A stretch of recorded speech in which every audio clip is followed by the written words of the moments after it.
కొంతమంది సర్కార్ ఆఫీసర్లు అస్సలు పని చేయరు. చిన్న పనులకు కూడా ఏండ్ల కమానం ఆఫీసులో సుటు తిప్పించుకుంటారు.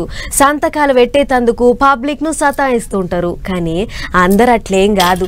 కొంతమంది ఆఫీసర్లకు చేతుల 4 కాసులు పెడితే చాలు ఇట్టనే పని చేస్తా అని చక్కగా చెప్తుంటారు. ముందుగాల బేరం మాట్లాడుకుంటారు.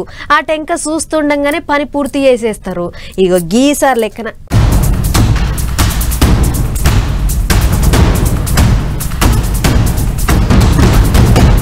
అబ్బా అబ్బా అబ్బా 500 రూపాయల నోట్ల కట్టలు, బంగారం గొలుసులు, చెవు దిద్దులు, ఎండి గిన్నెలు, ఎండి గిలాసలు చూస్తుంటే కళ్ళు జిగేలు అంటున్నాయి. లచ్చిందేవి నట్టింట నాట్యం చేసినట్టే అనిపిస్తుంది కదా. ఇదంతా రెక్కలు ముక్కలు చేసుకుని కాయ కష్టం చేసి సంపాదించుకుంది గిట్టనేమో అనుకునేరు. కాదు, కష్టపడి లంచాలు వసూలు చేసి సంపాదించిన సొమ్ము. మరి ఎంత కష్టపడి లంచాలు తీసుకొని ఉంటే, ఎంత కష్టపడి పబ్లిక్ ను బెదిరించుంటే, ఎంత కష్టపడి దొంగ సంతకాలు పెట్టి ఉంటే, ఎంత కష్టపడి దొంగ కేసులను రాసి ఉంటే ఇంత సంపాదించుండొచ్చు చెప్పురి. ఇగో గీడ నేల సూపులు చూసుకుంటా నల్లి గుడ్లు వేసుకొని కూసున్నాడు చూసిరా.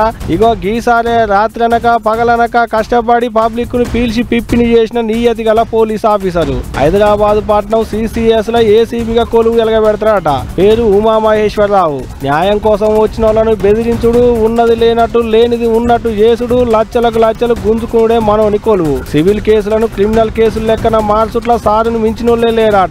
అట్ట ఎన్నాళ్ళకించి కష్టపడుతున్నాడో ఏమో గాని ఇగో ఇట్ట కిలోల కొద్దిగా బంగారం, కోట్ల కొద్దిగా డబ్బులు సంపాదించిండట.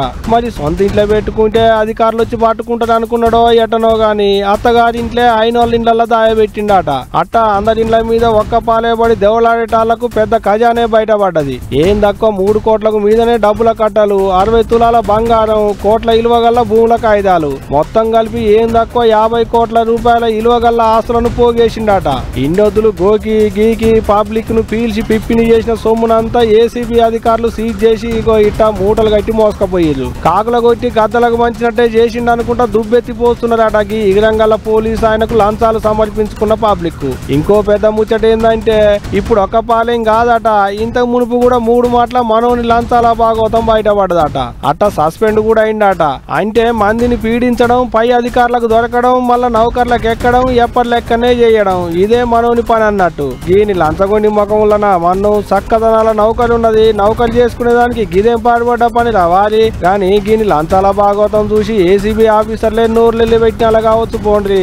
గంతగానం పోగేసిందంటే ఎంతమంది కడుపులు కొట్టుండొచ్చో అనుకుంటున్నాడ చాలా మంది. దానక చేసిన పాపం ఎన్నడో నాడు బయటపడుతుంది అంటుంటారు కదా. ఇగో గిదే కావచ్చు పోండ్రి.